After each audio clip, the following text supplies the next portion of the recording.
Assalamualaikum warahmatullahi wabarakatuh. Ada teman-teman semuanya, ada kipas angin Miyako standar remote ya. Kata yang punya ini udah dibuka sama dengan servis, tapi dia tidak sanggup, bahasanya permintaan harus ganti dinamo. Tempat saya untuk dimohon minta diperbaiki, tidak usah ganti dinamo karena yang putus adalah setrum ya, jalur setrum yang putus. Jadi cek satu-satu, digital hidup, tengokkan juga hidup. Yang putus menurut saya ini dinamo ya, benar.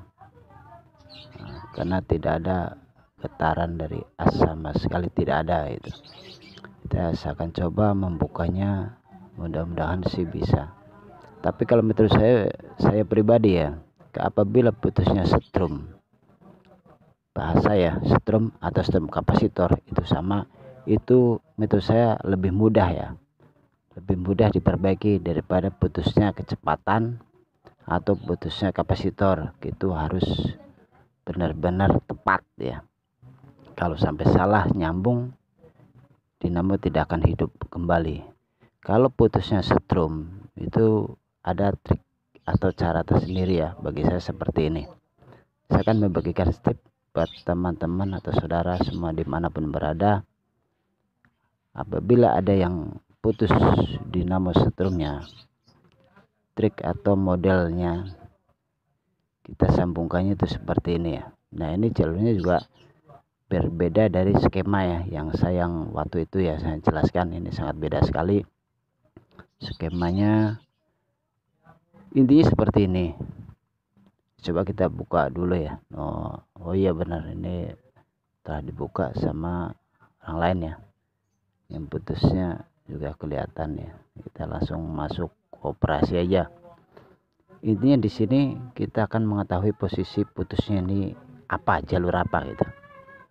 Nah, ini yang putus ini kita buka dulu ya isolasinya.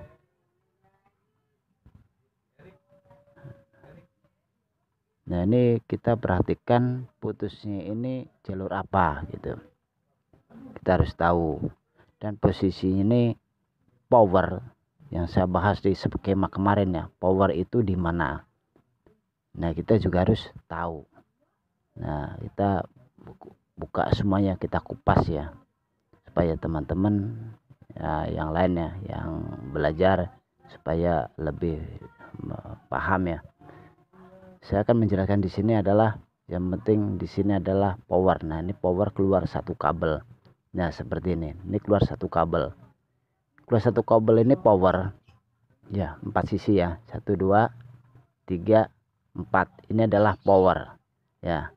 Powernya itu kanan dan kiri. Nah, kita ambil posisi power itu yang akhir. Makanya saya sebutin di skema ada awal dan ada akhir. Nah, kita ambil dari akhirnya power, kita kupas ya, supaya kita mendeteksinya bisa. Nah, ini ada warna merah. Warna merah adalah kecepatan ya. Nah, ini kita keluarkan dulu kabel warna merah ini. Maka kita akan coba menggunakan tester. Ini masih hidup atau tidak itu. Terutama kita pisahkan dulu ya. Nah, kita pisahkan dulu, baru kita menggunakan tester. Nah, ini kita cek ini sama yang tadi sakrok, ini harus hidup. Nah, hidup. Yang satu lagi ya, satu lagi sama kapasitor. Nah, ini kapasitor warna merah ini ya. Nah, ini akan hidup. Hidup ada kilonya 35 atau 4, itu masih bisa. Kita gabungkan lagi ya. Jadi intinya di sini adalah apabila power mati atau strom kapasitor mati, kita bisa langsung ditempelkan di akhir. Nah, di sini nih. Kita akan kerok kembali karena kita udah yakin bahwa ini power. Kita akan menggunakan solder. Karena yang putus tidak kelihatan, tidak ketahuan atau tidak ditemukan. Kita udah meyakini yang putus ini adalah strom kapasitor. Nah, ini kan yang ada fuse-nya tuh. Strom kapasitor. Kita langsung tempelkan saja, nggak apa-apa.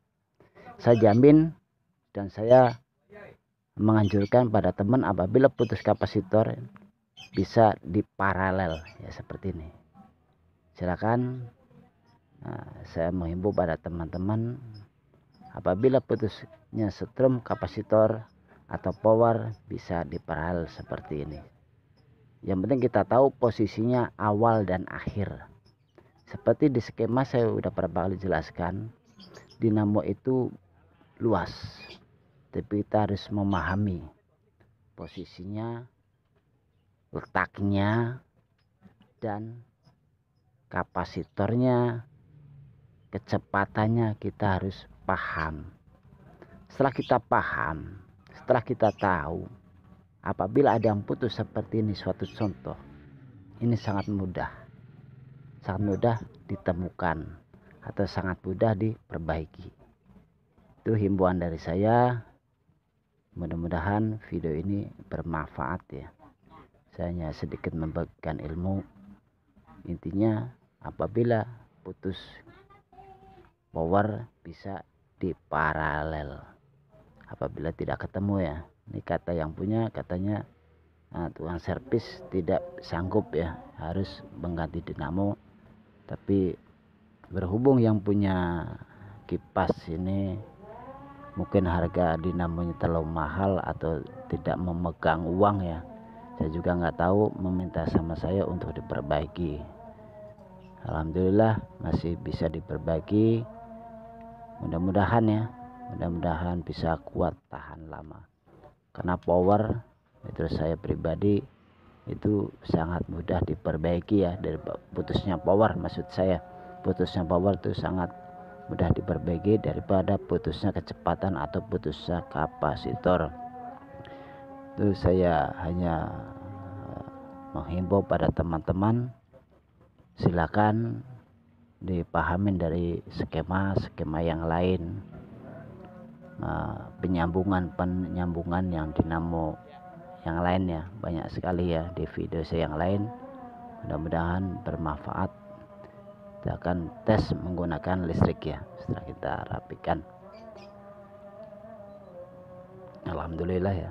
Nah, ini hidup kembali, bisa normal dari kecepatan 1, 2, 3 ya. Nah, ini hidup, alhamdulillah.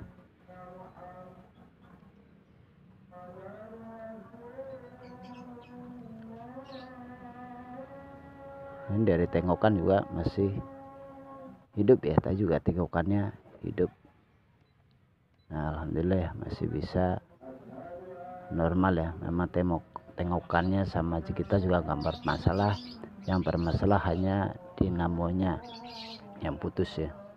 Power atau setrum kapasitor itu sama ya, yang penting keluar kabel satu.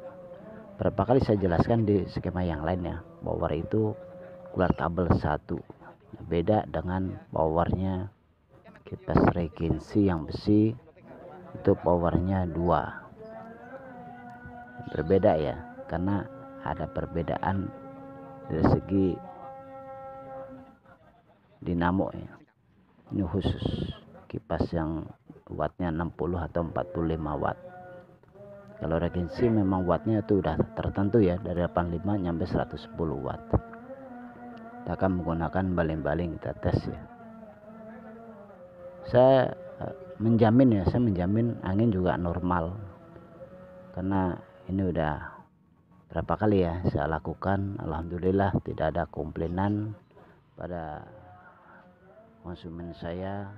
Alhamdulillah. Saya menghimbau aja sama teman-teman, silahkan dipahamin video-video yang lain. Ini hanya sedikit video untuk saya sampaikan pada teman-teman apabila ada